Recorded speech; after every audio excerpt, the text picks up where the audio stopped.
Hello അസ്സാം വലൈക്കും, welcome back to my channel. ഇപ്പോൾ ഇന്ന് ഞാൻ വന്നിട്ടുള്ളത് ഗ്രീൻ പീസ്, മുട്ട എന്നിവ കൊണ്ടുള്ള ഒരു അടിപൊളി വിഭവമാണ്. നമ്മളെ കോഴിക്കോട് ബീച്ച് ഭാഗത്തൊക്കെ കിട്ടുന്ന ഒരു ബുർജി ഉണ്ടല്ലോ, എഗ് ബുർജി, അതിൽ നിന്ന് കുറച്ച് വ്യത്യസ്തമായിട്ടാണ് കേട്ടോ ഞാൻ ചെയ്യുന്നത്. എൻ്റേതായിട്ടുള്ള രീതിയിലാണ് ഇത് ചെയ്യുന്നത്. അപ്പോൾ അതിന് വേണ്ടിയിട്ട് തലേ ദിവസം തന്നെ 1 കപ്പ് ഗ്രീൻ പീസ് ഞാൻ കുതിർത്ത് വെച്ചിട്ടുണ്ടായിരുന്നു. അത് രാവിലെ എടുത്തിട്ട് ഒരു കുക്കറിലേക്ക് ഇട്ട് കൊടുക്കുക, ആവശ്യത്തിന് വെള്ളം ഒഴിക്കുക. പിന്നെ ഓരോ കുക്കറിൻ്റെയും വിസിൽ അനുസരിച്ചിട്ടായിരിക്കും കേട്ടോ അത് വേവുന്നത്. പിന്നെ ഓരോ ഗ്രീൻ പീസിൻ്റെ വേവനുസരിച്ച് എനിക്കിപ്പോൾ 5 വിസിലായപ്പോഴത്തേക്ക് തന്നെ എൻ്റെ ഗ്രീൻ പീസ് വെന്തിട്ടുണ്ടായിരുന്നു. അതിനുശേഷം ഞാനതൊരു അരിപ്പയിലേക്ക് മാറ്റുന്നുണ്ട്. ഇതിലെ ഫുള്ള് വെള്ളവും കളയേണ്ട ആവശ്യമൊന്നുമില്ല, കുറച്ച് വെള്ളം അതിലേക്ക് നിർത്തണം.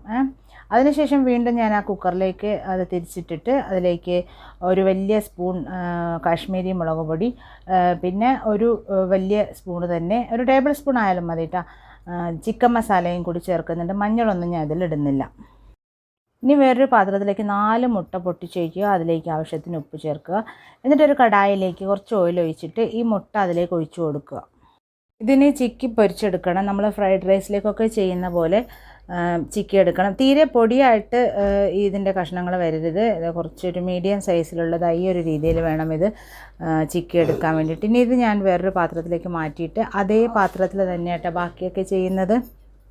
ഇതിലേക്ക് 2 ടേബിൾ സ്പൂൺ ഓയിൽ ഒഴിച്ച് കൊടുക്കുക. എന്നിട്ടൊരു വലിയ സവാള പൊടിയായിട്ട് അരിഞ്ഞത് ഇതിലേക്ക് ചേർത്ത് കൊടുക്കുക.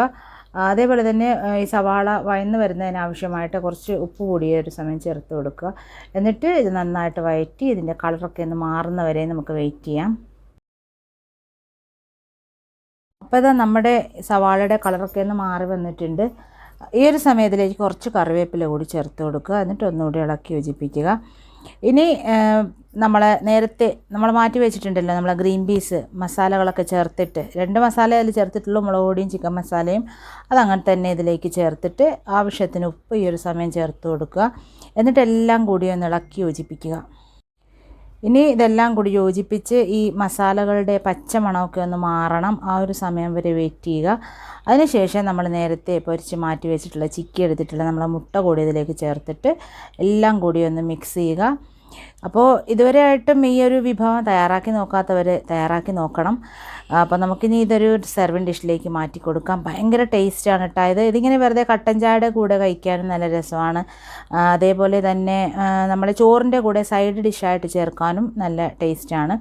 ഇനി ഇതിലേക്ക് അവസാനമായിട്ട് ഒരു സാധനം കൂടി ചേർക്കാനുണ്ട്. നമ്മൾ കുറച്ച് സവാള ഇതിലേക്ക് പൊടിയായിട്ട് അരിഞ്ഞത് കൂടി ചേർത്തിട്ട് ഡെക്കറേറ്റ് ചെയ്തെടുക്കുക. പിന്നെ വേണമെങ്കിൽ കുറച്ച് ചാട്ട് മസാല, ഒരു ടീസ്പൂണോളം ചാട്ട് മസാല കൂടി, ഓരോരുത്തരുടെ ഇഷ്ടം അനുസരിച്ചിട്ടാണ്. അപ്പോൾ ചേർത്ത് കൊടുത്താൽ അപ്പോഴും നല്ല ടേസ്റ്റ് ആയിരിക്കും.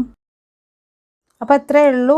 ഇനിയും പുതിയ വീഡിയോയുമായി നിങ്ങളുടെ മുന്നിൽ എത്തുന്നവരേക്കും അസ്സലാമു അലൈക്കും.